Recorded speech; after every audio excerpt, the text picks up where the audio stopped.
Ça va? Vous allez bien?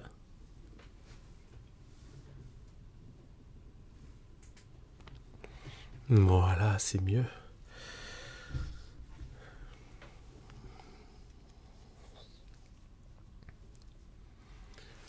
Et je vous entends, enfin je m'entends, c'est comme si je vous entendais. Bienvenue sur la planète ASMR, l'exoplanète où il fait bon vivre. Aujourd'hui, j'ai envie de vous faire une présentation d'un tarot que j'ai pas voulu acheter au départ. Et puis je l'ai revu par hasard il n'y a pas très longtemps. Et j'ai craqué.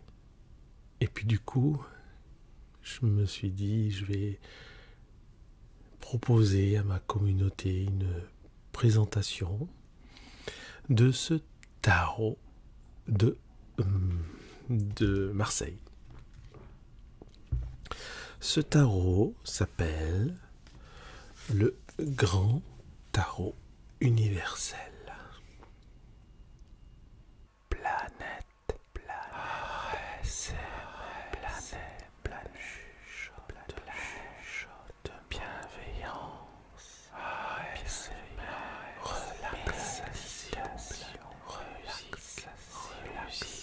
relaxant.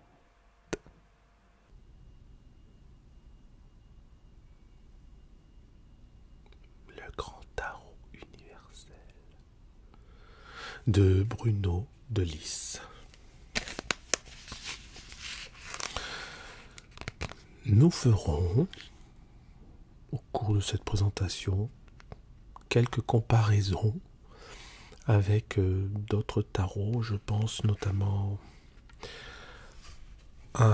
au Camouin, Jodorowsky, qui, bon, il faut le dire, est une référence.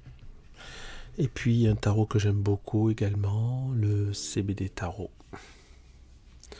de Johan Bendov. Voilà. En fait, je pourrais faire aussi une comparaison avec le Madénier. Je vais voir. Ne bougez pas.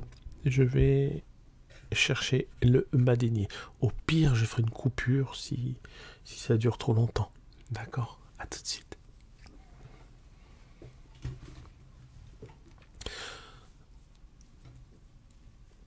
Juste une chose, pendant que... Enfin, c'est juste là, hein, j'en ai pour 2 minutes.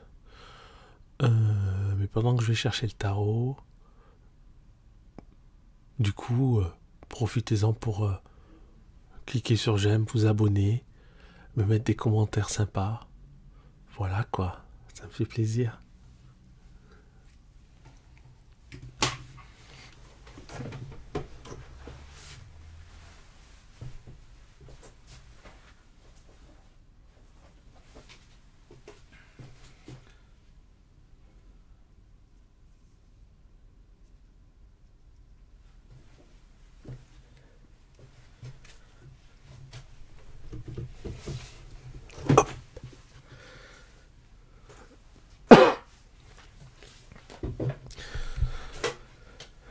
Je mets mes écoutilles. En fait, j'aurais dû commencer la comparaison avec le Madénier, en fait. Voilà, qui est pour moi le tarot de référence. Tarot de référence, pourquoi? Parce que c'est tout simplement le plus ancien tarot connu, complet, référencé de type 2. Voilà, donc tout simplement le plus ancien tarot de type 2, hein, j'insiste. Donc du coup, c'est la référence. C'est la référence. Donc voilà, c'est bon, j'ai les 4 tarots. Je vais me taire pendant quelques instants, le temps d'ouvrir un petit peu tous ces paquets. Les tarots ne sont pas dans l'ordre au niveau des cartes. Il n'y a que le dernier acheté, puisque je ne l'ai pas encore utilisé. Que voilà, sans reflet, c'est mieux qui restait dans l'ordre, tout simplement. Donc on verra, on s'adaptera. On est là pour passer un bon moment, mais chut, ne le dites à personne, ça reste entre nous, d'accord?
Feuilleté quand même, je l'ai déjà feuilleté, mais je l'ai laissé dans l'ordre justement pour vous, pour que vous puissiez voir dans l'ordre.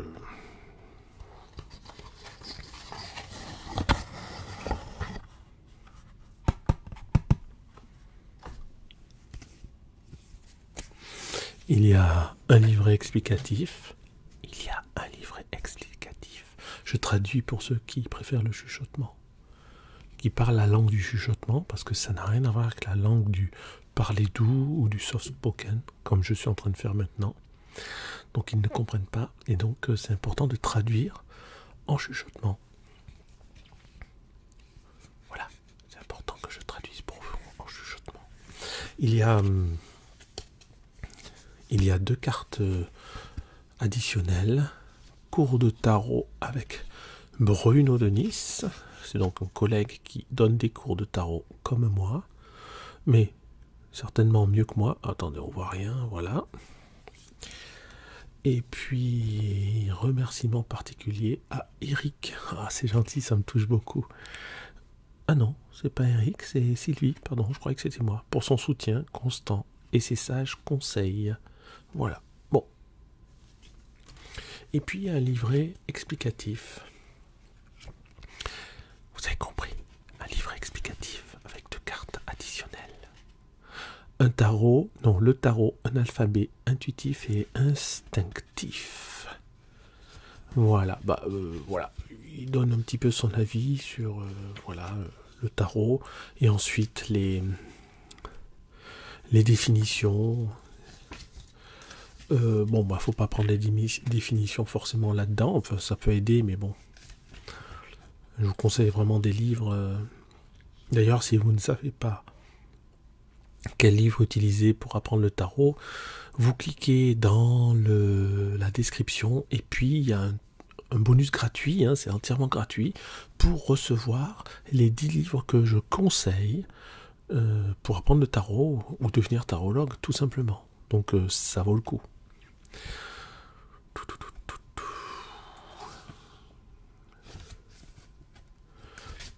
Voilà, tirage de cartes pour ou contre. Bon, voilà, rien de bien nouveau. C'est pas pour le livret que je l'ai acheté. D'ailleurs, on achète rarement les jeux de cartes pour les livrer. Qu'est-ce qu'il met à la fin? Vous pouvez retrouver toutes les subtilités des explications techniques du tirage à la coupe en croix en 21 astrologique dans le tarot méthode complète. Voilà. Donc il fait de l'autopromotion pour son livre et il a bien raison. Voilà. Le tarot méthode complète. Voilà, il a écrit des livres, ce monsieur. Voilà, ça c'était le livre explicatif. Voilà. Et maintenant, nous avons les cartes qui sont là. Alors, je vais ouvrir les autres paquets parce que voilà, ça va être un peu dans le désordre. Hein. Il va y avoir des blancs pendant lesquels vous entendrez quelques bruits de cartes puisque je chercherai les cartes, d'accord. Et puis je commenterai un petit peu les cartes aussi. Je sais pas si je vais ouvrir toutes les cartes. Ouais, allez, je vais tout ouvrir. J'avais dit, j'ai parlé des différents tarots. Bon, j'ai pas tout pris, hein, mais déjà avec les 3 autres supplémentaires, c'est pas mal. Hop, hop, hop, hop, hop, hop. Hop, hop, hop. Voilà.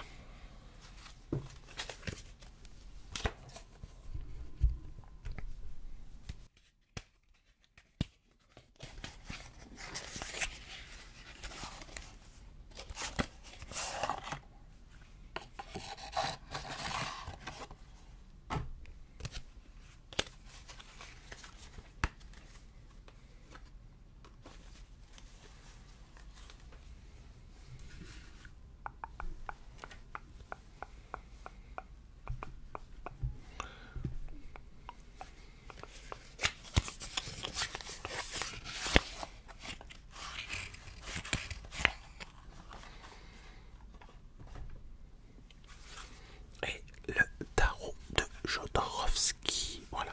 Bah tiens, ça tombe bien. Il y a les 4 cartes du monde parce que j'ai comparé juste ces cartes tout à l'heure. Donc ça tombe bien. Je vais juste chercher la carte du monde là-dedans. Alors, oui, on va regarder les cartes juste avant. Pourquoi est-ce que j'ai été attiré? Pourquoi est-ce que j'ai été attiré par ce tarot en particulier? Ce sont simplement les couleurs, d'accord? Les couleurs avec des petits détails aussi qui m'ont plu, comme dans le battleur, le fait d'avoir le tai chi, c'est-à-dire le yin-yang. Vous voyez, il tient le yin et le yang dans la main. Pourquoi on voit trouble? C'est normal qu'on voit trouble? Il est trouble? Non, il n'est pas trouble. Je le vois trouble dans l'écran. Voilà, attendez. Oh là là, la lumière. Voilà, il tient dans ses mains le yin et le yang. D'accord? Et ça m'a interpellé. On a ça aussi chez la papesse du tarot de Wörth.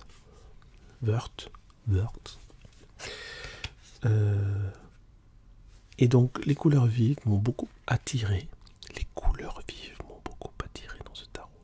Mais également, le fait que, vous voyez, dans les tarots traditionnels, ou plus traditionnels, le madénier, il n'y a pas forcément de fond. Il y a des fonds, mais en général, le fond est blanc. Vous voyez, quand vous prenez le cavalier de coupe, par exemple, bon, ben, le fond est blanc, il y a le sol, mais le fond est blanc. Et dans ce tarot de Café Bruno de Lys, en fait, il y a des fonds. Il y a des fonds, on le voit déjà dans le battleur. Donc on va regarder le monde. On va regarder le monde. Le monde, c'est l'arcane numéro 21. Voilà, je vais essayer de ne pas mélanger pour me retrouver tout à l'heure. Voilà, arcane numéro 21. Voici cette carte. Dites-moi si ça vous plaît.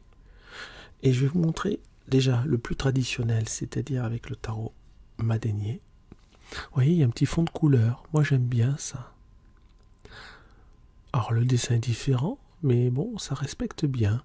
Ce que j'aime aussi, c'est qu'il ait mis une auréole sur le taureau. Parce qu'il y a rarement d'auréole sur le taureau. Et lui, il a mis une auréole sur le taureau. Et ça, c'est bien.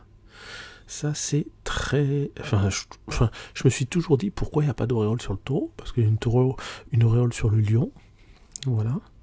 Surtout que ces personnages et animaux représentent les 4 évangélistes qu'on retrouve dans la Bible. Et il n'y a pas forcément de raison de ne pas mettre d'auréole sur le taureau.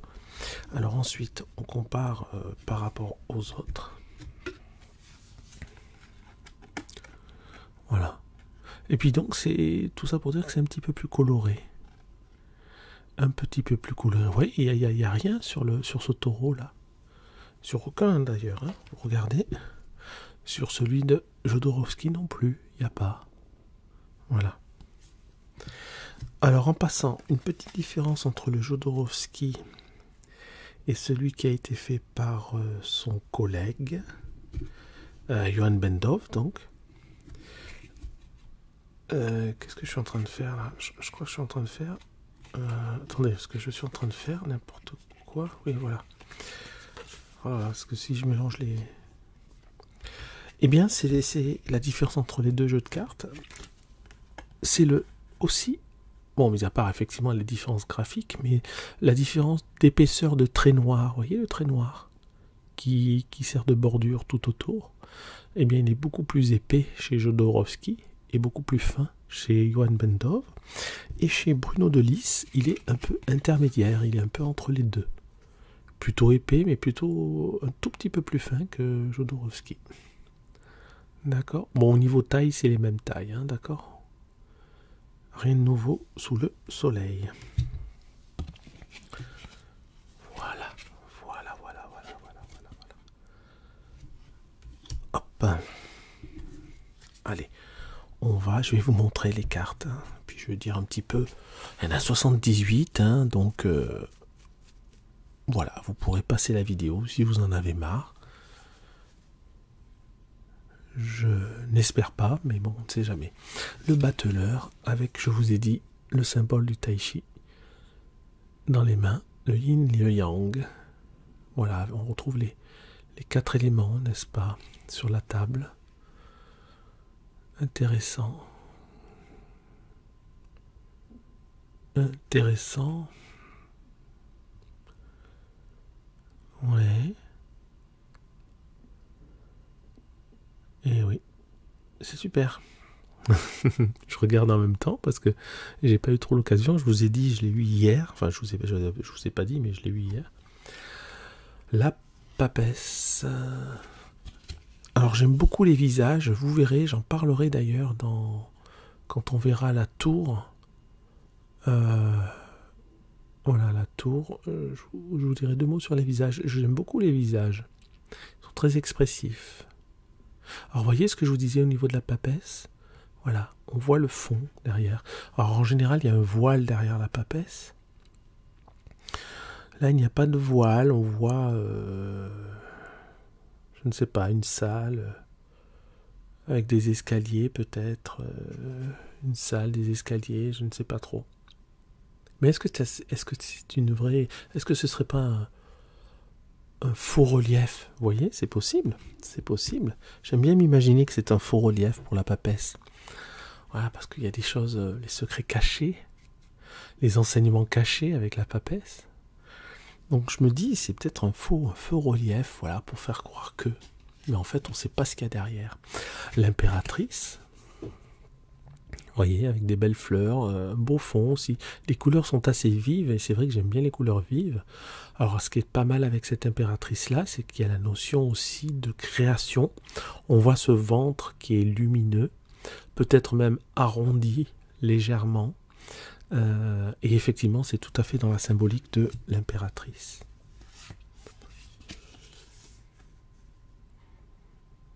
L'empereur. Alors, ce qui est amusant avec cet empereur, ce que j'ai remarqué, même si je l'ai regardé rapidement, bon, on voit l'empereur sur son trône, hein, toujours là. Alors, au niveau des personnages, il y a un grand respect quand même de la tradition du tarot de Marseille. Hein. Au niveau des positions, etc. Voilà, il est quand même respectueux. Et ça, j'aime bien. C'est aussi pour ça que je l'ai acheté, ce jeu, c'est qu'il est respectueux de la tradition du tarot de Marseille. Mais avec des choses un peu curieuses, amusantes. Parce que Vous voyez par exemple cet empereur qui est assis sur son trône de pierre, d'accord. Donc ok, jusque-là, pas de problème. Et on voit derrière lui la muraille de Chine. Et comme par hasard, cet empereur a les yeux légèrement bridés.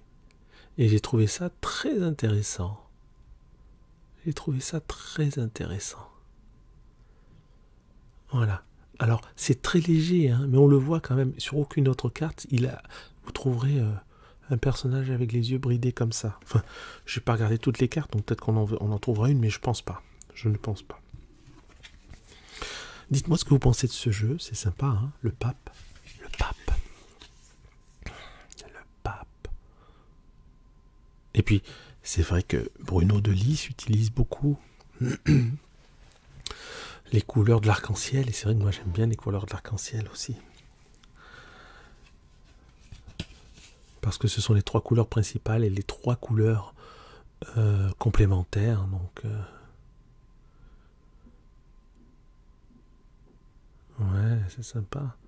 Un jeu de main dans les amoureux, vous voyez, un jeu de main des dames et des demoiselles, qui est assez intéressant.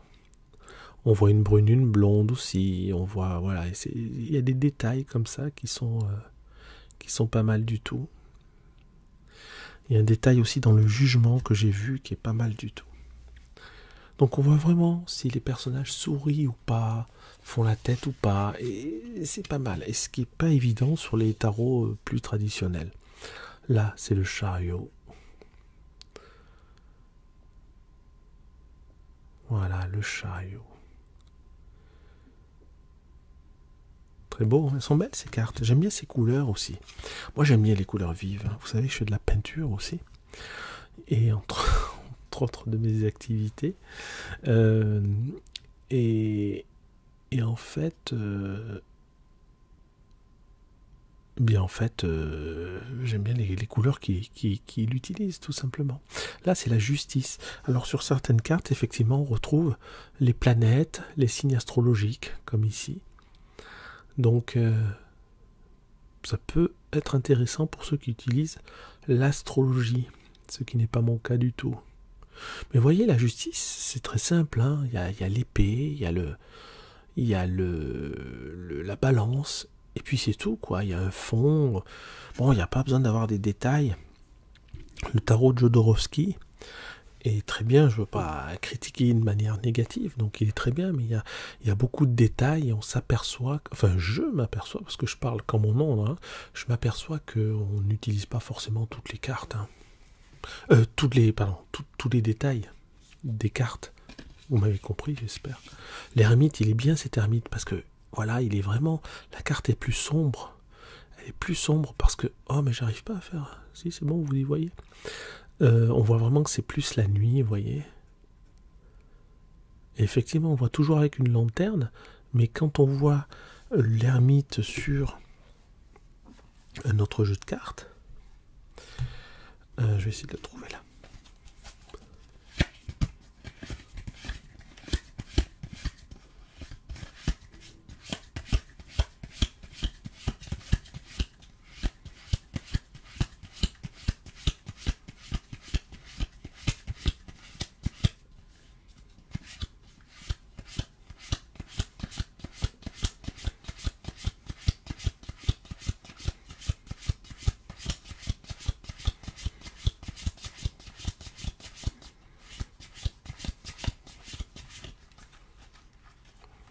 L'ermite, c'était vraiment retiré dans sa grotte. Hein.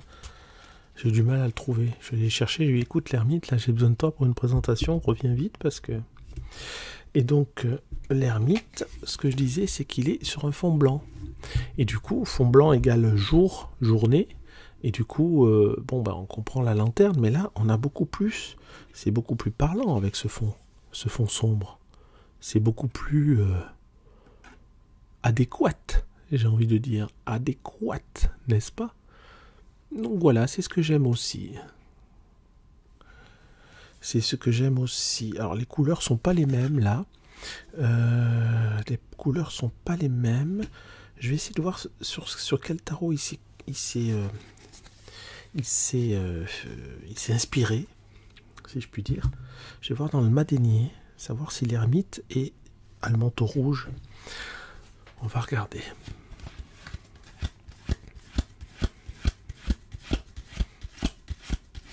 On va regarder si l'ermite a le manteau rouge. On va regarder si l'ermite a le manteau rouge ou bleu.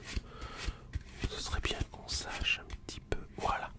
Il a le manteau bleu aussi. Bon, bah, il est... Bon, bah, ça, c'est sur le Madénier. Bon, en tout cas, apparemment, il ne s'est pas inspiré du Madénier pour faire son manteau, mais voilà, parce que là, le manteau est bleu. Bleu, peut-être pour la signification de la nuit. Vous voyez, c'est un bleu un peu gris, qui peut faire penser à la nuit étoilée.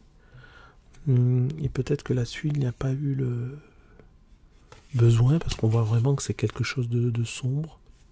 À voir. Après, bon, ben, les couleurs, moi, c'est pareil. Je me sers pas des couleurs. On peut, hein, mais personnellement, je ne me sers pas des couleurs dans l'interprétation. Ça peut, avec un bâton rouge, voilà, pourquoi pas, mais bon. Alors, très belle carte aussi. La roue de la fortune. Posée dans une galaxie, et au centre de cette roue, il y a la Terre. Donc ça fait penser, bien sûr, on a les signes astrologiques, mais on a, voilà, ça fait penser au, comment dirais-je, au cosmique, au cosmos, à la roue de la vie, tout ça, au karma, à la roue karmique. On a la force, carte de la force, la force. La force est en toi, mais tu ne le sais pas. La force. Alors, très intéressant. On a le pendu, d'accord? La carte du pendu, là. Et en fait, ce qui est amusant, alors déjà, on a le fond. Moi, je vous ai dit, il y avait toujours le fond. On a des poissons qui crachent l'eau, etc. Mais surtout, on a un pendu, et on s'en aperçoit même à l'envers. Enfin, même quand la carte est à l'endroit, donc que le pendu est à l'envers, il fait un clin d'œil. Si je vous montre, pour le coup à l'envers, on le voit en train de faire un clin d'œil, vous voyez? Du style, ok, j'ai la tête en bas, mais je maîtrise, quoi. Tout est contrôlé. Ou alors je fais volontairement le geste de me pendre. Je sais ce que je fais. Voilà, il y a un peu ça derrière. L'arcane sans nom. Vous remarquerez qu'elle n'a pas de nom. Avec les couleurs de l'arc-en-ciel, plus ou moins, qu'on voit au niveau de la colonne. Voilà, et puis on voit des rayons au niveau de sa tête. On ne sait pas s'il y a le soleil derrière ou pas. Mais intéressant. Une belle tempérance avec les cheveux bleus. Et je trouve ça très intéressant. Bleu et rouge, qui sont les couleurs du yin et du yang. Du yin-yang. On a le diable. El diabolo. Avec les deux petits lutins ou les deux petits humains. Voilà. L'attachement aux choses humaines, on va dire. Cette carte est intéressante, la Maison Dieu. J'ai dit que je vous en parlerai.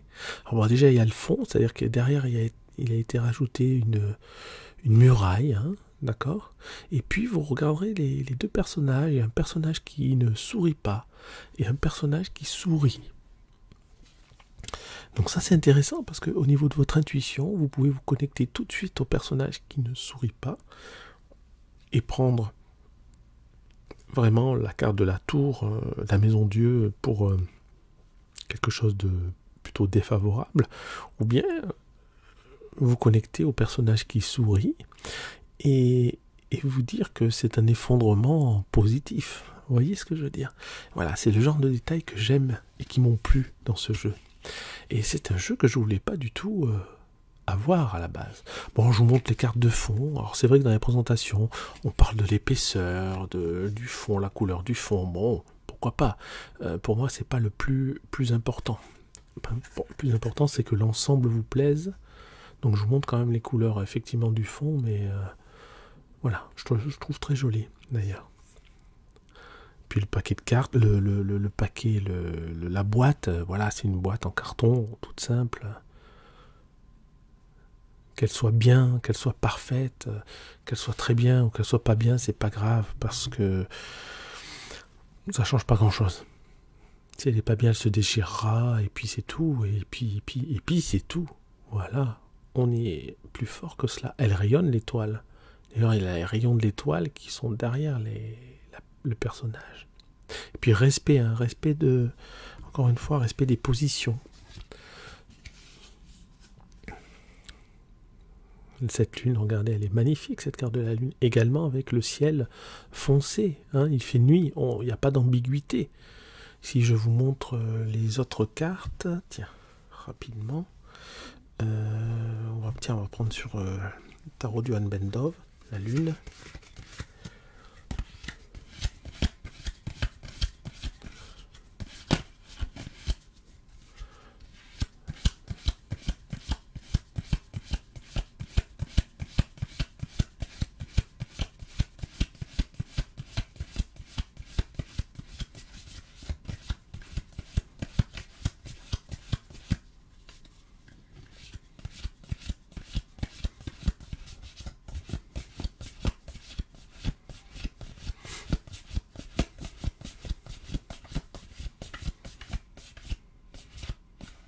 C'était l'avant-dernière carte.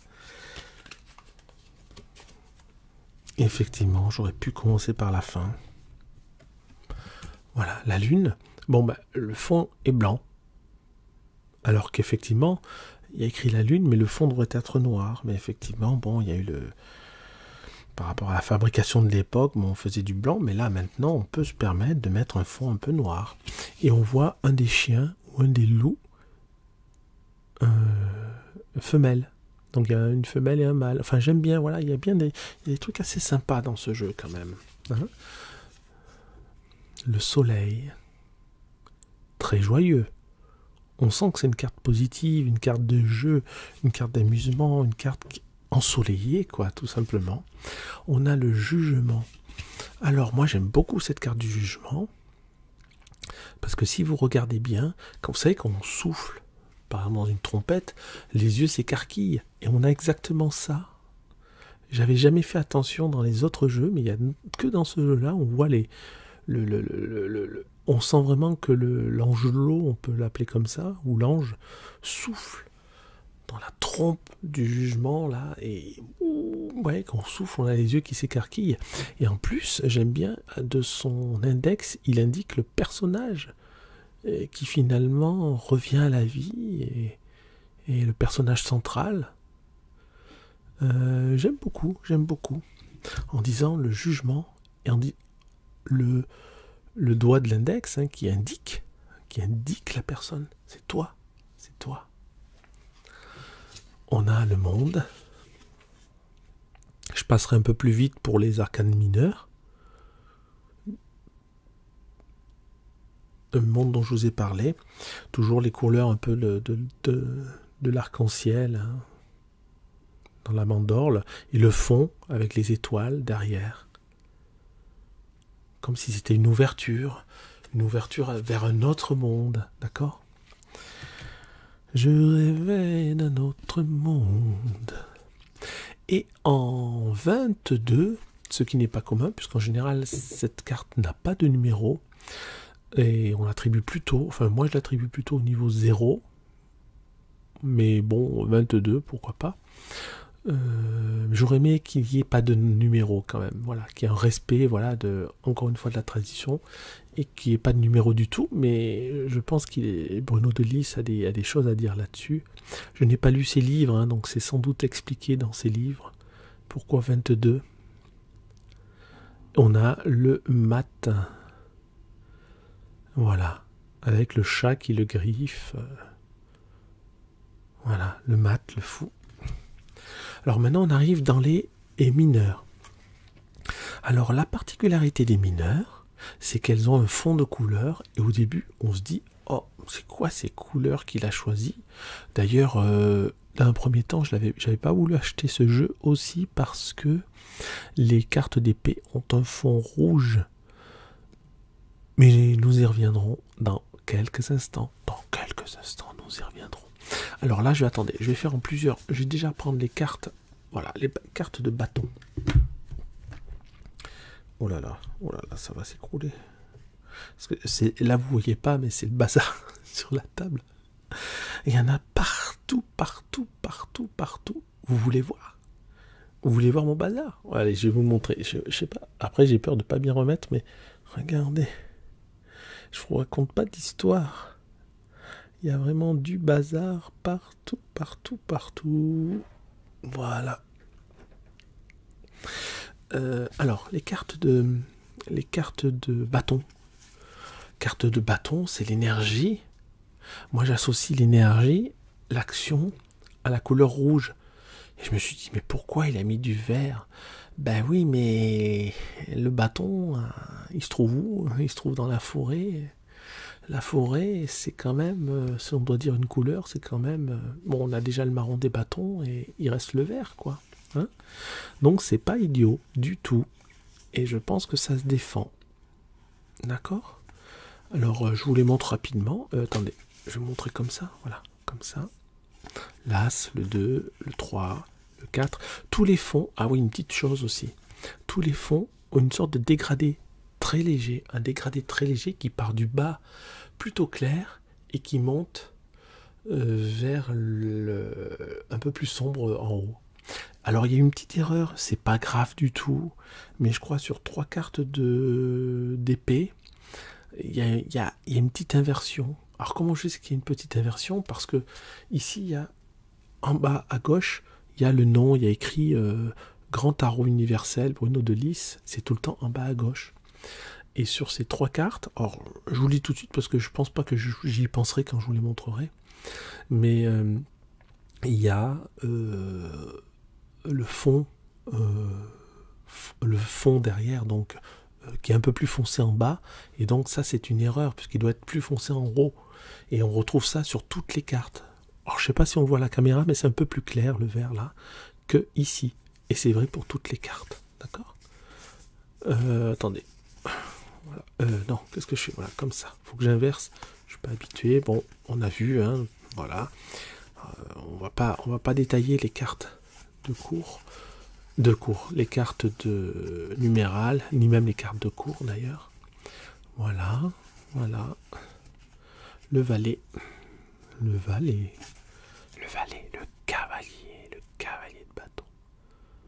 Voilà, le cavalier de bâton.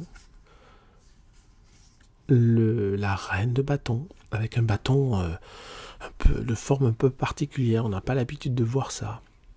Bâton un peu en forme de sexe, ou alors en forme de crayon, ou alors on peut imaginer que c'est une sorte de masse, de massue, de pieu, on ne sait pas trop. Hein.